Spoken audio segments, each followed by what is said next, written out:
Hi hello friends, night routine பார்க்கலாமா? இன்றைக்கி husband வீட்டில் இல்லை, கேரளாக்கு போயிட்டாரு.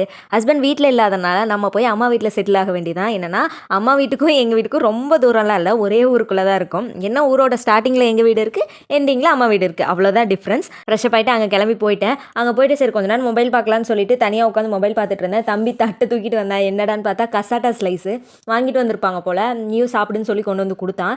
நான் கொஞ்சமாக எடுத்துகிட்டு அதுக்கப்புறம் அவங்கக்கிட்ட கொடுத்துட்டேன். இது கசாட்டா ஸ்லைஸ் தான், நீங்கள் நம்பி தான் ஆகணும்.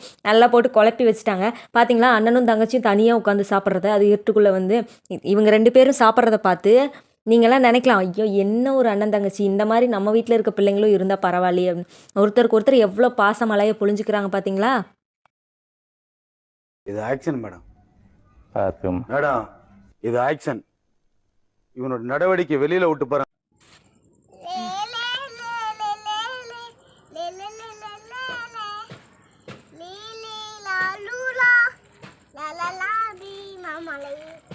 மாமலையேவா? இங்கே எங்கே மாமலையே வந்துச்சு?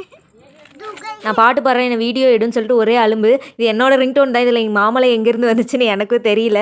நான் வாக்கிங் போகலான்னு சொல்லி போயிட்டுருந்தேன். அதுக்கும் விடாமல் கொஞ்ச நேரம் என்னை நுழைச்சிட்டே இருந்துச்சு. சரின்னு சொல்லி நான் கம்முன்னு அமைதியாக வந்து உட்காந்துட்டேன். பக்கத்தில் வந்து ஏதாவது ஒன்று சொல்லிவிட்டு 2 பேரும் சண்டை போட்டுட்டு இருந்தோம். ஃபைனலி எப்படியே நம்மளால் முடிஞ்சதை அழுக வச்சாச்சு. கொஞ்ச நேரம் அழுதுகிட்டே இருந்தாங்க. அப்புறம் மறுபடியும் நம்மளும் போட்டு அடித்தா அவங்களும் போட்டு அடித்தாங்க. 2 பேரும் கொஞ்ச நேரம் சண்டை போட்டுட்டு இருந்தோம். அப்புறம் பார்க்குற வரைக்கும் பார்த்துட்டு எங்கள் அண்ணா வந்து பஞ்சாயத்து பண்ணி சண்டையை முடிச்சு விட்டுட்டான். தம்பி எனக்கு டிராயிங் பண்ணணும், கலரிங்லாம் பண்ணணும், பண்ணி கொடுன்னு சொல்லி சொன்னான். அதை பண்ணி கொடுத்துட்டு இருந்தேன். அப்புறம் கோயிலில் பொங்கலும் கூழும் கொடுத்தாங்கன்னு சொல்லிட்டு தம்பி போய் வாங்கிட்டு வந்தான். நாங்கள் 2 பேரும் அதை ஷேர் பண்ணி சாப்பிட்டுட்டு இருந்தோம். அது என்னமோ தெரியல, எனக்கும் தம்பிக்கு பெருசாக சண்டையே வராது. அவனை யார் அடித்தாலும் எனக்கு கோவம் வரும். ஆனால் பாப்பாவும் நானும் எந்த நேரம் பார்த்தாலும் சண்டை தான் வரும். ஒரு பிஸ்கெட் பாக்கெட் கூட அடிச்சுக்குவோம்.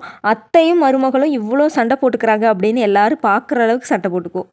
இப்போ வந்து சண்டை சமாதானம் ஆயிடுச்சு. அதோட ரிஃப்ளெக்ஷன் எப்படி இருக்குன்னு பாருங்க.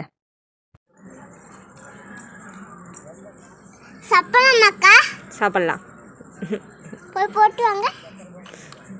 மேடம் ஆர்டர் போட்டாங்க, மீற முடியுமா? இன்றைக்கி அண்ணா ஸ்பெஷலாக நானும் பன்னீர் பட்டர் மசாலாவும் செஞ்சுருந்தேன். எல்லோரும் வெளியே உட்காந்து ஜாலியாக ஒன்றா சாப்பிட்டாச்சு.